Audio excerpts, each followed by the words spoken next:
নরসিংদীর রায়পুরা উপজেলার একটি অরাজনৈতিক ও সেবামূলক সংগঠন চর আড়ালিয়া ইউনিয়ন ছাত্র ও জনকল্যাণ পরিষদের উদ্যোগে শ্রেণীভিত্তিক কুইজ প্রতিযোগিতার ও পুরস্কার বিতরণী অনুষ্ঠান অনুষ্ঠিত হয়েছে।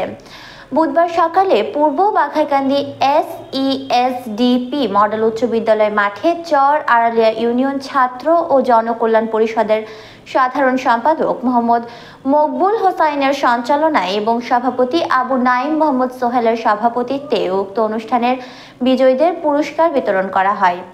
এ সময় উপস্থিত ছিলেন সংগঠনের উপদেষ্টা ও চর আড়ালিয়া সরকারি প্রাথমিক বিদ্যালয়ের প্রধান শিক্ষক মোহাম্মদ হাবিবুর রহমান, পূর্ব বাঘাইকান্দি SESDP মডেল উচ্চ বিদ্যালয়ের প্রধান শিক্ষক মোহাম্মদ আবু মুসা, সহকারী শিক্ষক মিজানুর রহমান, সহকারী শিক্ষক তোফাজ্জল হোসেন, সহকারী শিক্ষক আসগর আলী, কোষাধ্যক্ষ মোহাম্মদ শফিকুল ইসলাম মোল্লা সহ সংগঠনের অন্যান্য সদস্যবৃন্দরা।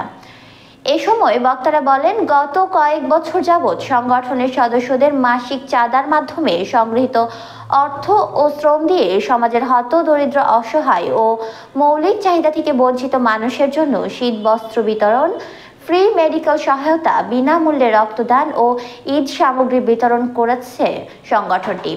ভবিষ্যতে আরও বড় আকারে দেশের মানুষের পাশে থাকবে এই সামাজিক সংগঠনটি।